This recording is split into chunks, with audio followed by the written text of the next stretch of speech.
Karena konsep urapan. Nah, saya percaya sebelum saya terangkan ayat ini, bagi beberapa saudara yang belum pernah tahu ayat ini, pasti kalau ditanya orang, tadi kamu cerita, katanya kamu pulang kebaktian, terus di kebaktian itu, wah, urapannya kuat, urapannya kencang sekali. Kalau ditanya, apa yang kamu katakan tentang urapan itu bentuknya kayak apa? Rata-rata jawabnya gini, karena aku merinding semua tadi itu. Loh, kan kasihan kalau urapan hanya karena merinding. Kalau gitu gak usah urapan, lewat aku kuburan malam-malam pasti merinding. Maaf, yang satu saya ditanya lagi, loh kamu kok bisa cerita bahwa itu urapan itu kenapa? Wah, aku bisa kejang-kejang, terus kejet-kejet begitu. Nah, sampai ini saya tuh gak pernah tahu bahasa Indonesia kejet-kejet itu apa ya, bahasa Indonesia ini. Siapa bisa tahu bahasa Indonesia kejet-kejet itu apa? Kejang-kejang lain, gak ada itu kejet-kejet, itu ada bahasa Jawa. Nah, bukan itu urapan, saudara. Saya itu paling marah kalau ada pendeta yang punya urapan seperti Benny Hinn berseruluh datang, terus orang Kristen keroyokan. Saya marah.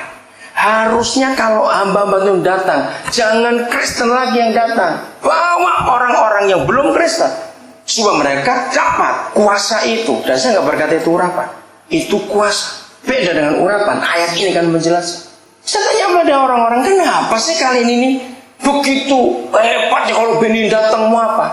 Jawaban 90%, aku ingin dapat transfer urapan.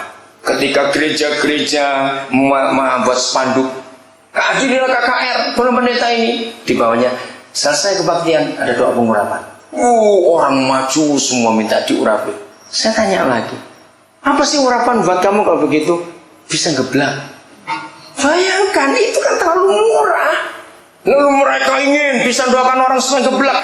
Maaf, jangan tersinggung, saya ngomong apa adanya. Kalau cuma urapan yang kamu maksud seperti itu, nggak usah pakai doa, nggak usah pakai puasa. Makanlah jengkol 3 hari, nggak usah gosok gigi. Doakan orang, pasti geblak. Saudara, maaf, saya mau berkata apa adanya ini. Karena gereja tidak pernah belajar, hanya mendengar yang tanpa ayat. Mari kita lihat 27. Ini satu-satunya ayat dalam kitabnya surat Yohanes yang paling panjang. Sebab di dalam diri kamu, garis bawahi kata tetap ada. Sebab di dalam diri kamu tetap ada. Saya berhenti dulu. Kalau ada kalimat tetap ada, itu artinya apa? Tinggal, terus menerus. Tetap ada apa? Baca, tetap ada apa? Pengurapan. Lagi sekali, bedakan dengan kuasa. Beda. Yang diberikan Tuhan kepada Benny Hinn, Morris Cerullo, Peter Youngren, itu kuasa. Beda dengan urapan.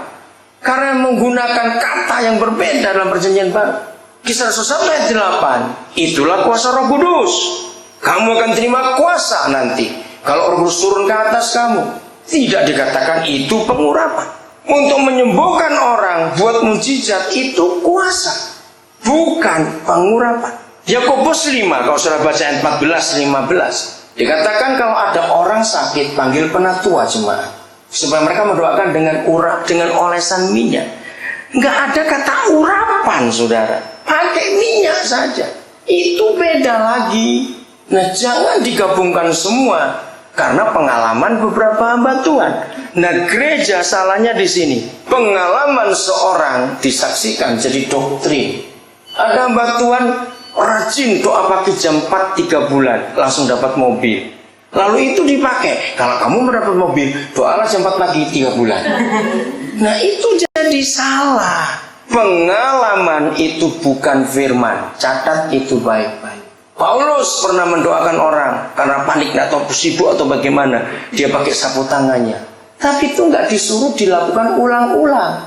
Karena ketika Paulus melakukan itu cuma sekali saja, nggak pernah disebut lagi.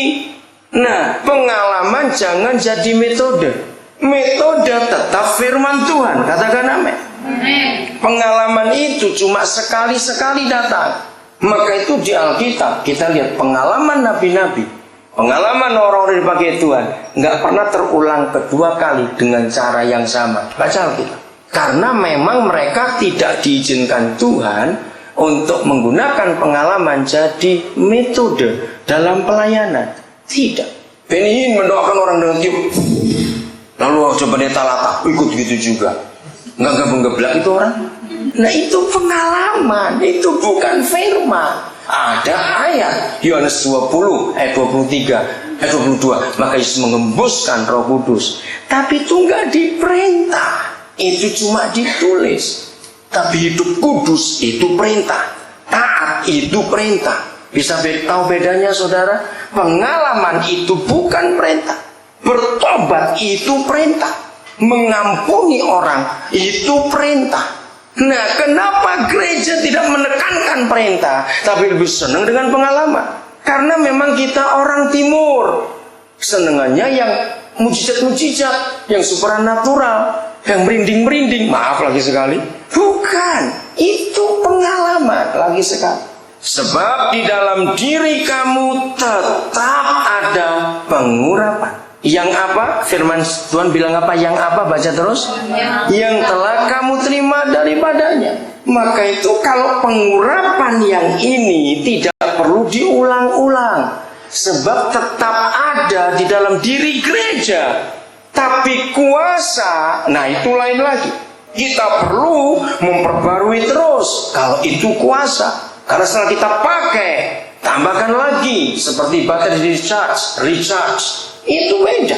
Nah, ayat ini menerangkan pengurapan itu untuk apa? Saya lanjut.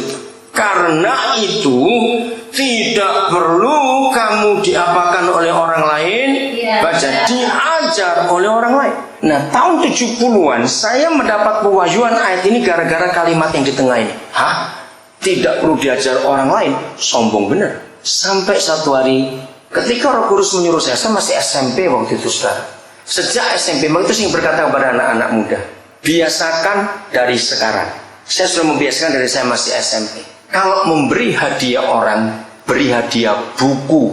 Jangan gelas, dompet, sepatu, jangan. Buku itu kekayaan yang luar biasa. Katakan amin. Orang Kristen yang malas baca buku, dia pasti masuk neraka. Catat itu. Lu serius? Lu jangan tertawa, ini serius. Saya ulangi lagi, orang Kristen yang malas baca buku pasti masuk neraka. Yang punya kuping dengar. Kenapa? Alkitab itu satu-satunya buku sebagai peta yang menuju surga. Betul? Kalau saudara mau ke surga nggak baca Alkitab, pasti kesanglah rumah sakit, nggak akan ke surga. Nah, buku, penerbit buku itu tidak mungkin nyetak buku yang nggak menarik. Kenapa? Nggak laku. Betul. Nah, kalau buku yang menarik saja saudara malas baca, apalagi Alkitab yang sangat tidak menarik, tebel, tulisannya kecil-kecil, nggak pakai gambar. Ini buku yang paling tidak menarik, saudara. Ngerti sekarang? Jadi kalau buku yang menarik saja malas baca, nggak mungkin saudara akan baca yang satu ini. Jamin dah, jangan bohong. Jadi saya itu sudah membiasakan baca buku sejak SMP. Nah, yang Roh Kudus menuntun saya waktu itu saya belum bertobat. Saya nggak tahu kenapa. Kalau saya punya uang, saya kumpulkan, saya tuh beli buku. Dan Roh Kudus nyuruh saya, maka itu koleksi saya yang sudah hilang waktu pindah-pindah rumah itu, sayang. Jadi saya SMP SMA itu koleksi saya itu ratusan buku biografi. Saya tuh bisa begitu tertantang dengan para penemu, inventor. Buku-buku orang hebat, Alexander Graham Bell, Madame Curie, Thomas Alva Edison. Paling banyak itu versinya Thomas Alva Edison. Saya baca tentang mereka, penemu fotografi, macam-macam. Ternyata ayat ini menolong saya untuk mengerti mereka. Coba dengar.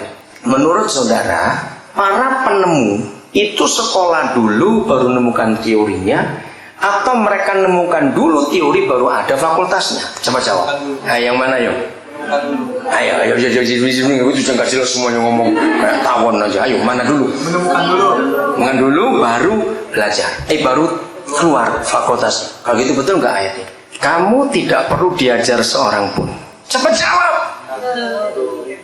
Karena dunia sudah membuktikan. Masih ingat ketika Archimedes? Ini orang paling unik buat saya. Dari biografi itu saya paling nyeleneh bahasa Jawa. Ini Archimedes ini. Kalau tidak ada Archimedes, tidak ada ilmu fisika yang hebat, yaitu bencana berhubungan. Orang nggak mungkin akan punya laboratorium kimia, akan meledak semua. Masih ingat kapan Archimedes menemukan teori bencana berhubungan waktu dia sedang apa? Nggak usah ragu-ragu, cepat jawab. Sedang mandi. Nah, yang lain pasti lupa sudah.